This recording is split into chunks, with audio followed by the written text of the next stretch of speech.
Hello, everyone, and welcome back to The Bridgehead. Today we're going to be talking to an author that a lot of you will probably recognize. Her name is Nancy Pearcey, and she has been called by the Economist magazine, no less, America's preeminent evangelical Protestant female intellectual. That's quite the lengthy title. The first time I was introduced to her book was her book Total Truth, Liberating Christianity from Its Cultural Captivity, which is a fascinating book that I would recommend to any of you. And she's won a lot of medals and prizes for the various books that she has written, including the ECPA Gold Medallion Award, as well as the 2000 ECPA Gold Medallion Award, in addition to other awards. She was actually originally an agnostic. She was studying in Heidelberg, Germany in the early 1970s, and then she headed to Switzerland, where she studied at the L'Abri Fellowship under the famous Francis Schaeffer. Francis Schaeffer, for those of you who don't know, was a Protestant titan. My knowledge of him started when I discovered that he was single-handedly responsible on an intellectual level for bringing a lot of Protestants into the pro-life movement in the early 80s. He's also written a lot of brilliant books, and he did a lot of work sort of exploring the connections between Christianity and art. And, well, he wrote so many books that he more or less covered all of the topics. But back to Nancy Pearcey, that just sort of gives you a bit of a hint of where her training comes from. She's been published in the Washington Post, the Washington Times, First Things, American Thinker, Human Events, Christianity Today, Books and Culture, World Magazine, Human Life Review, The Daily Caller. I could go on and on. She's addressed staffers at Capitol Hill and at the White House. And she's a visiting scholar at Biola University's Torrey Honors Institute, and she's a professor of worldview studies at Cairn University and a Francis A. Schaeffer Scholar at the World Journalism Institute. Currently, she's a professor of apologetics and a scholar in residence at Houston Baptist University. So it's pretty obvious why I'd want to have a discussion with somebody like her, but I wanted to talk to her even more because she recently came out with a book that was highly recommended by no less than Dr. Robert P. George of Princeton, who's also written some amazing books. We've had him on the show before. And the book is called Love Thy Body, Answering Hard Questions About Life and Sexuality. And while she covers a lot of different issues, she covers abortion, she covers gay marriage, she covers sexuality in general, the hookup culture. One of the things I was primarily interested in talking about with her is the fact that she addresses very extensively the issue of transgenderism. This issue has sort of dominated the headlines for the last couple of years, and for many people has just come out of absolute nowhere.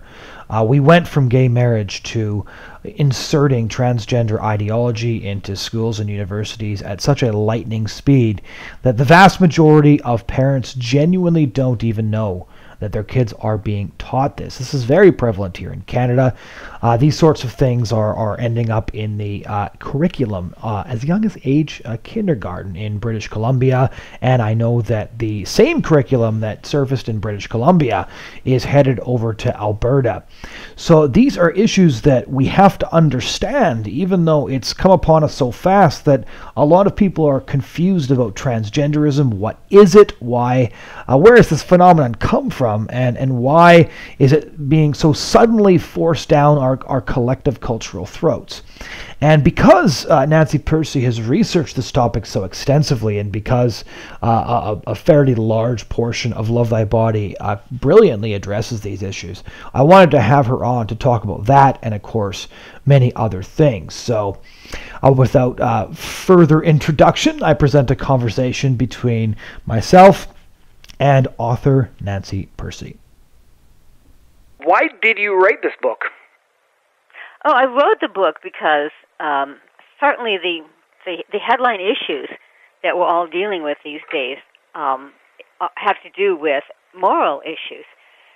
Things like abortion, assisted suicide, homosexuality, transgenderism, the hookup culture, and more. All of these issues are the things that people have to deal with these days. And so what I noticed is that typically we deal with them one by one, each one separately. Right. And what I discovered is that there is a common underlying worldview to all of them, and we will be much more effective if we realize they share a common core set of convictions, and we might call that secular liberalism.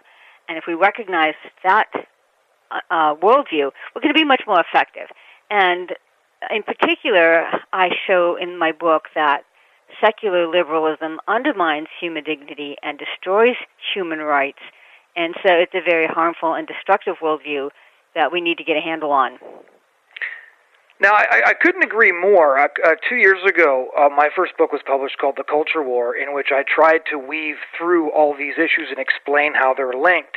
How pornography actually, drives the demand for sex trafficking, which we can find explicitly in statistics, and human trafficking, how pornography desensitizes people to the humanity of women and therefore enables abortion, and so on and so forth.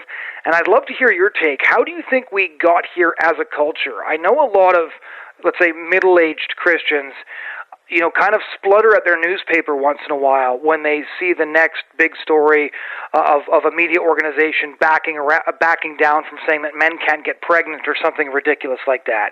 So how did we get from there to here? Well, let's take the issue that's been around maybe the longest, which is abortion, because that helps explain where we got, how did we get here, what are the underlying issues. Now, many bioethicists will agree that the fetus is human from conception. Right. The evidence from DNA and genetics is just too strong to deny it. But they say it still should not be granted legal protection. Why not? Because it's not yet a person. As long as they will say it's human, yes, but as long as it's merely human, it's just a disposable piece of matter. It can be killed for any reason or no reason. It can be used for research, tinkered with genetically, harvested for organs, picked through for sellable body parts, like Planned Parenthood does, and then disposed with all the other medical waste.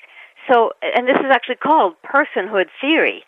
And what it means is that people have decided that being human does not convey any status or give you a right to legal protection. You don't earn legal protection until you become a person. And so what's driving this, it turns out, is actually a very low view of what it means to be human. Right. Being human is no longer enough for human rights. And so that's where we have to dig deeper, and we have to ask, where does this low view of being human come from? And historically, the turning point was Darwin's theory of evolution, because what it said was there's no real purpose in the biological world. Up until then, people had thought, of course, everything is designed for a purpose. Eyes are for seeing, ears are for hearing, wings are for flying, fins are for swimming. I mean, teleology was just all through nature. Teleology comes from the Greek word telos, which means purpose or goal. Right. And in every organ of the body, the parts are all integrated, interrelated, interacting towards in a goal-directed way. But what Darwin said was, no, that's a mistake. We have to realize that the body is really a product of blind material forces. It's a cosmic accident, and it has no higher purpose or meaning. So the human body was reduced to a collection of atoms, cells, and tissues, no different from any other chance configuration of matter. And so that explained why people today have such a low view of what it means to be human, that it gives you no moral standing, and it gives you no right to legal protection. Now, interestingly enough, since Darwin's theory came out, we've already seen what happens when you cleave personhood from humanity. So, of course, most infamously, this was during the Holocaust, when Jews were recognized as human beings, but not legal persons. But we saw this also, the reason women were denied many of their rights is because they were not considered legal persons under the law.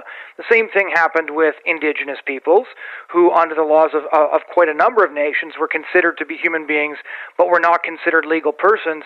To some degree, this feels like we're making the exact same mistake with just another subset of humans, and that a knowledge of history should have already illustrated to us that when you start using the language of personhood, you are almost by definition using the language of exclusion. It's simply a tool by the strong to oppress a certain subset that's weaker for their own purposes. I totally agree with you. That's exactly it. And it's a mystery to me as well why people are not making this connection. So take the issue of euthanasia or assisted suicide. This is just the argument from abortion in reverse. If bioethicists defend abortion by arguing that anyone who has not achieved a prescribed level of cognitive awareness is not a person, they justify euthanasia by saying if you lose certain cognitive abilities, you are no longer a person, even though you're obviously still human. But at that point, you can be unplugged, your treatment withheld, your food and water discontinued, your organs harvested. And the upshot is that, again, the sheer fact of being biologically human no longer guarantees the most basic human right, which is the right not to be killed. You have to earn the status of personhood by maintaining an arbitrary level of neocortical functioning. Right. So again, this is a drastic devaluation of human life, and that's what we have to understand. It is a low view of human life that is driving all of these issues. But it also seems, from my perspective at least, to make the right to life a moving target. If it can sort of be granted or rescinded based on the latest research from Peter Singer, let's say, then it seems like nobody can ever be truly sure whether or not they're safe because human rights are no longer rooted in anything that doesn't shift in one direction or another rather constantly. Exactly, and that's why the Declaration of Independence says that rights have to be endowed by the Creator. In other words, what they were saying is there has to be a transcendent source of rights, transcendent to the state, otherwise it's a moving target. Otherwise, rights are merely a matter of social convention, or whoever has the most power gets to define our rights. Now, what was interesting in my new book, Love Thy Body, is that I show that the same body-person dualism is also behind the sexuality issues. For example, take homosexuality. No one really denies that biologically, physiologically, chromosomally, anatomically, humans, males and females are counterparts to one another. That Right. is how the human sexual and reproductive system is designed. So when someone embraces a same-sex identity, implicitly they are contradicting that design. They are saying, why should the structure of my body inform my identity? Why should my biological sex have any say in my moral choices? Again, this is a profoundly disrespectful view of the body.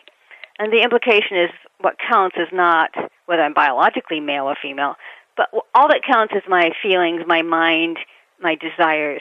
And so again, it's this body-person split applied now to homosexuality. And once again, it is ultimately traceable back to the notion of where did the body come from.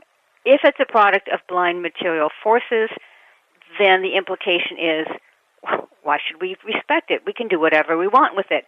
This is how Camille Paglia, you know Camille Paglia, she's an outspoken I do, yes. Lesbian, right, I knew you would. But listen to how she defends homosexuality. She says, I agree that nature has made us male and female, right? Nature has made us a sexually reproducing species. But then she says, why not defy nature? And here's the key quote. She says, fate, not God, has given us this flesh. We have absolute claim to our bodies and may do with them as we see fit. So in other words, what she's saying is, as long as if my body is a product of undirected, mindless material forces, then they can convey no moral message. They give no clue to our identity, and they have no inherent purpose that we're obligated to respect. We may do with them as we see fit. So the key issue behind all of these moral topics is, what is your view of nature? Because your view of nature is essentially what informs your ethic. So in a teleological view of nature, nature is not just undifferentiated raw material that we can use any way we want. Nature exhibits a design, a plan, an order, a purpose. And when we live in harmony with that design, when we live in tune with our bodies, that's when we experience greater human flourishing.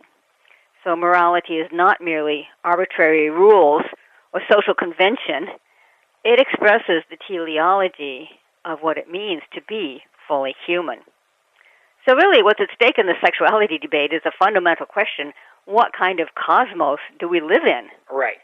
Is it a cosmos of atoms bumping around by random forces, or is it a cosmos ordered by a purpose, which provides rational grounds for our moral decisions? Well, and Paglia takes her views a step further and says that abortion is not only killing a human being, but could actually be classified as murder, but that for the same reasons you detailed for her positions on sexuality, we should be allowed to kill that fetus. Right. Again, it's that low view of nature, ultimately, that being human is not enough for human rights. And it's so odd because, ironically, secular liberalism claims to be about defending human rights and civil rights. And the idea is that conservatives, especially religious conservatives, are the people who want to deny rights to certain groups. And it's really the opposite. There's a recent best-selling book out called *Sapiens*, a short history of humankind, I think is the subtitle.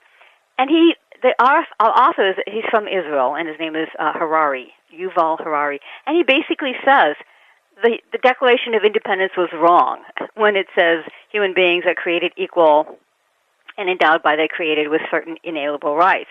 What he says is, well, wait a minute, if evolution is true, then natural selection is a process for culling out the most viable variations among living things. So he says created equal should really be changed to evolved differently. Right. And of course, in a materialist worldview, there's no creator to endow humans with rights. As he says, there's only the blind evolutionary process, which is devoid of purpose. And he ends up arguing that humans are merely biological organisms driven by the instinct to seek pleasure, and that the very concept of equal rights is nothing but a Christian myth.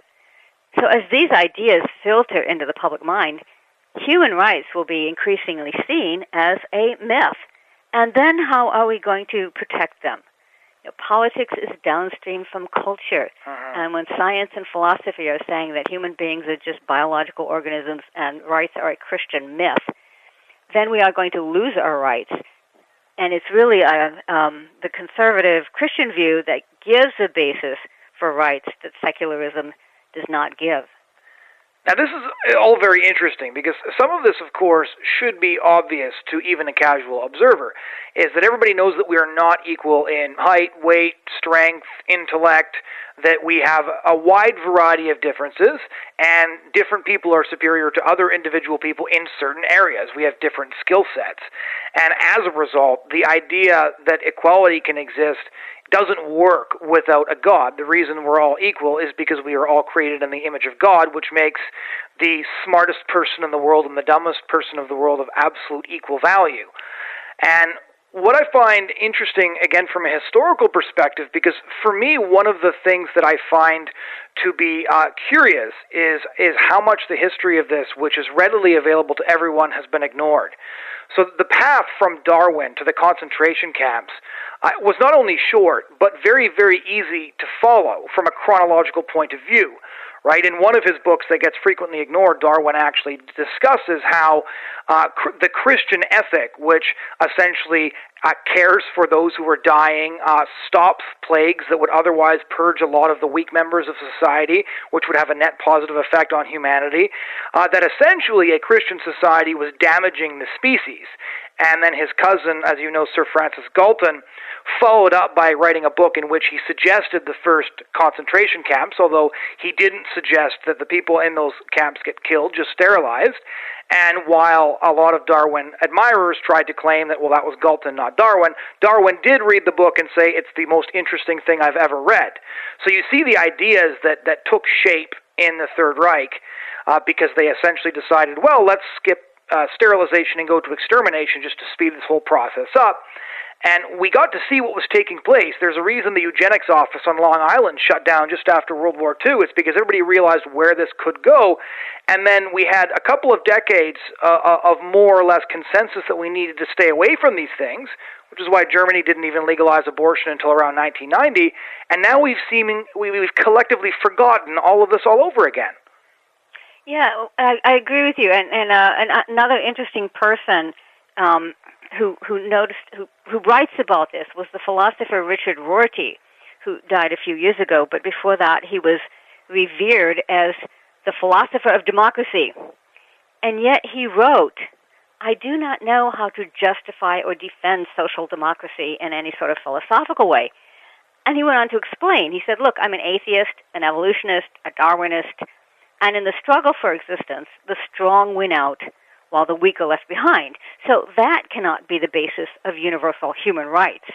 Instead, he says, the concept of universal human rights came from religious claims that humans are made in the image of God. And so he literally says, I have to borrow that concept from Christianity. And here's how he puts it, and this is a quote. He said, "This Jewish and Christian element in our tradition is gratefully invoked by freeloading atheists like myself." So he calls himself a freeloading atheist because he recognizes that the only way he can have universal rights is by borrowing from Christianity, that his own worldview doesn't support it. And so that's why in Love Thy Body, I come back again and again to what is your view of nature, what is your view of human origins, because that shapes everything else we think about humans. All of these, these headline issues, it's really easy to just react to current events. And what we need to do is step back and say, where are they coming from? What is the underlying understanding of human nature? You cannot have human rights if it's not supported by your view of human nature.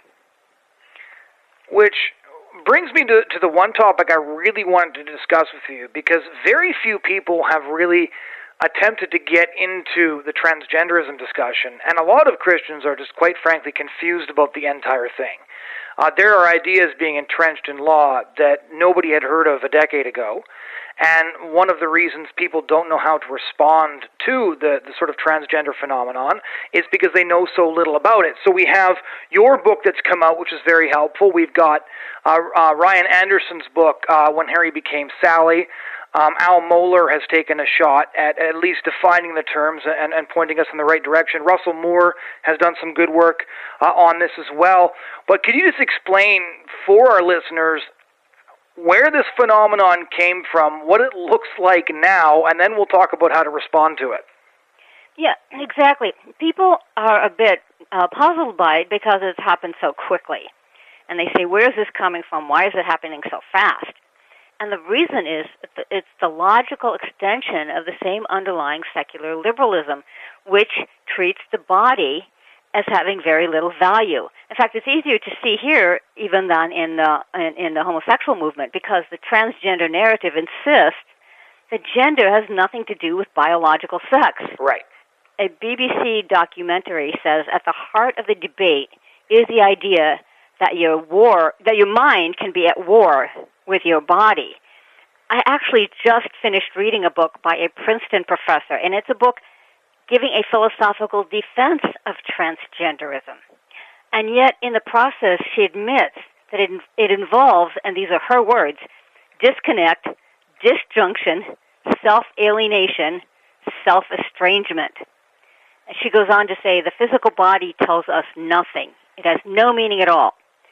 So kids down to kindergarten today are being estranged from their own body. They're being taught that it tells them nothing about their identity. So this is a devastatingly disrespectful view of the body. Young people are absorbing the idea that your physical body is not part of your authentic self, that your authentic self is only the autonomous choosing self. To which I say, why accept such an extreme devaluation of the body? Why not instead try to recover a higher view of the body, I recently read an article that was actually written by a 14-year-old girl. She had lived as a trans boy for 3 years, from age 11 to 14, and then had detransitioned by reclaiming her identity as a girl. And in the article, she said the turning point came when she realized it's not conversion therapy to learn to love your body. And, Right. and I thought, my goodness, I wish that had come out before my book, because the title of my book is Love Thy Body. Right. She had realized that the important way to counter transgenderism is to have a higher view of the body. And that's why in my book, I help people get beyond just a negative reaction. Don't do it, it's wrong, all the thou shalt nots, and instead approach people with a positive message of a higher view of the body, of the opportunity for self-integration, for recovering the internal unity between mind and body, to recover the internal harmony. And that should be our message, is that a message that's really more attractive and more appealing than any secular ethic. So when we're looking at transgenderism, though, give us an idea of what sort of actual cultural impact is this having. So we hear a lot of stories about what's going on in schools. Here in Canada, as I'm sure you know, there's a huge drive to get transgender curriculum implemented into schools as young as kindergarten.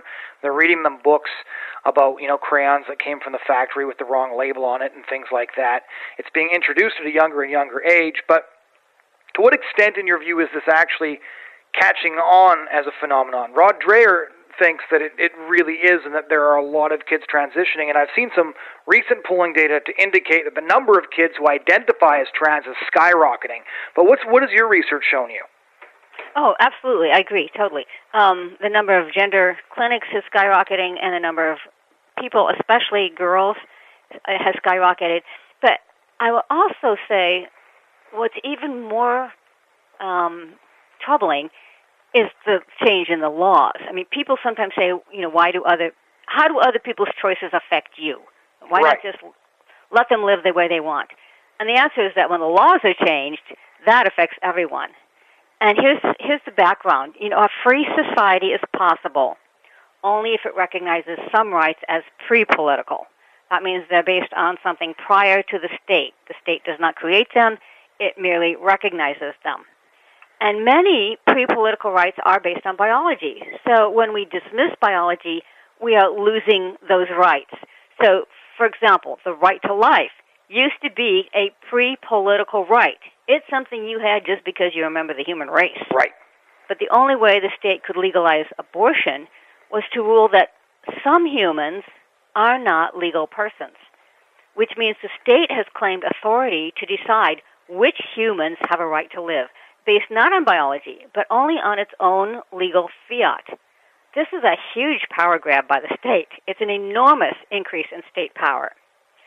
Marriage used to be a pre-political right. It was based on the fact that humans are a sexually reproducing species. But the only way the state could treat same-sex couples the same as opposite-sex couples was to redefine marriage as a purely emotional commitment, which is what the Supreme Court did in its Obergefell decision. But we have lots of different emotional connections, so the state has claimed the authority to define which relationships qualify as marriage, based not on biology, but only on its own say-so. Right. And now transgenderism. It used to be that gender followed metaphysically on your biological sex. But the only way the law can treat a trans woman, that is someone born male, the same as a biological woman is to say biology is irrelevant. And that's why public schools are enforcing policies telling teachers which pronouns they must use, without regard to the student's biological sex. And I've been reading same-sex advocates, especially lawyers, and they say the next step will be parenthood. Until now, who counts as a child's parents was based on biological relationship. But in a same-sex couple, at least one parent is not biologically related to any child they have.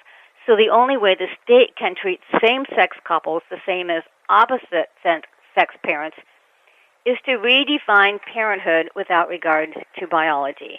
So you will be your child's parents only by permission of the state. And what the state gives, the state can take away. So human rights are no longer unalienable. So these issues are all sold to the public as a way of expanding choice. Right. But in reality, they're handing over power to the state. So a secular ethic is really setting us up for control by an all-powerful political state. But what's interesting, too, is there seems to be this tension when they say it's not hurting anybody else. So, one, they're completely neutralizing the concept of love thy neighbor, right? If I think a double mastectomy for a 14-year-old who's not old enough to vote is going to harm her, I think it's a bit offensive that somebody would simply say, well, why should you care? It's not happening to you specifically. But there's also this tension on the left between their economic collectivism and their sort of and collective responsibility, and on the other hand, you have this the transgenderism and all these things being sold under the guise of radical individualism, and these things don't seem to go together. No. Well, except that they do. They do in this sense that if you're going to claim a right, you have to have a mechanism for asserting that right. Right. And if you're going to assert a right as an individual, you are asserting that against natural communities like marriage, family, parenthood. You are asserting it to a large extent against the natural communities, or at least the private social institutions. So not just family, but also church or workplace. You know, all the things that Rousseau, when Rousseau said everyone is born free, but everywhere they are in chains, what he meant was the private institutions of family, church, society, workplace, and so on. And so he invoked the state on the side of the individual and said the individual can appeal directly to the state and that way achieves freedom from all of these intermediate societies, family, church, neighborhood, local civic organizations, workplace, and so on. And so all the way back to Rousseau, we have that pattern of the individual connecting with the state over against the smaller local natural communities. Right. So that's the history to that. It has a long history of individualism being supported by collectivism, by the state. Right. So one final question here, which is, where do we go from here? So you've said rescue mission and not culture war. And that seems to, indicate to a large degree that we need to approach individuals as individuals. And at the same time, we do have to push back against the legal leviathan that is, heading our way.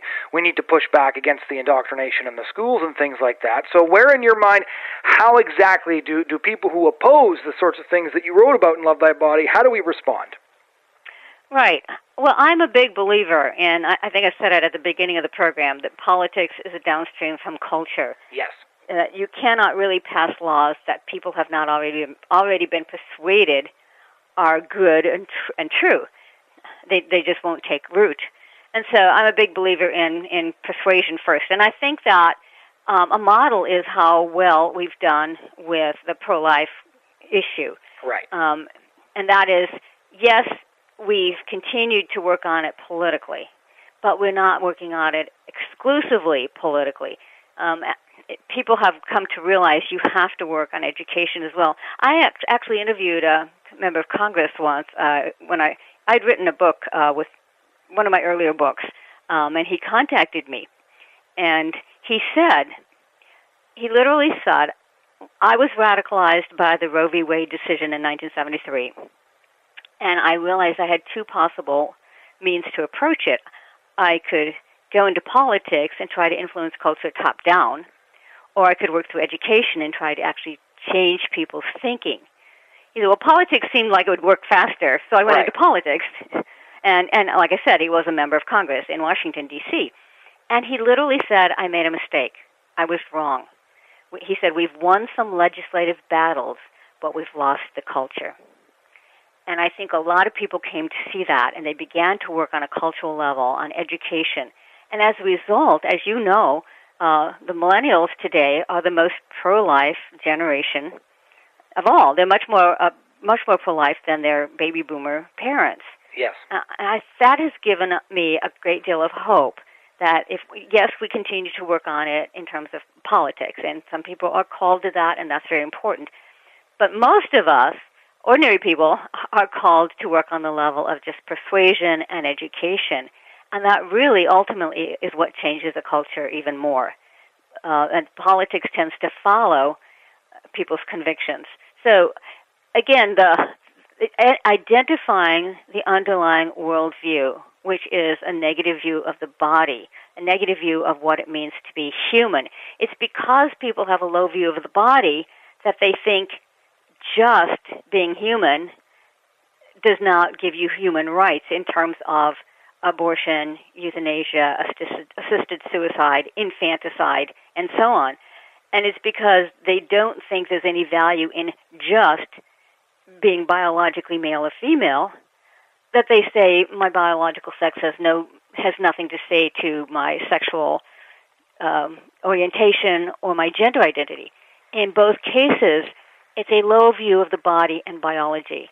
And so that opens the door for a very positive case, a very positive message saying, we do want to show you how you can have high value, how you can have dignity to your body, to your biological sex. It's a positive message of integration, of overcoming that self-estrangement the Princeton University professor talked about with transgenderism. She called it self-estrangement and self-alienation. Well, my goodness, that opens the door for us to come in with a message of self-integration, of healing, right. Healing the self-alienation. So I think that we have an opportunity now to craft a very positive and appealing and attractive message. Well, that's a good place to end. Thank you so much for taking the time to talk to us. Thank you for having me. I appreciate it.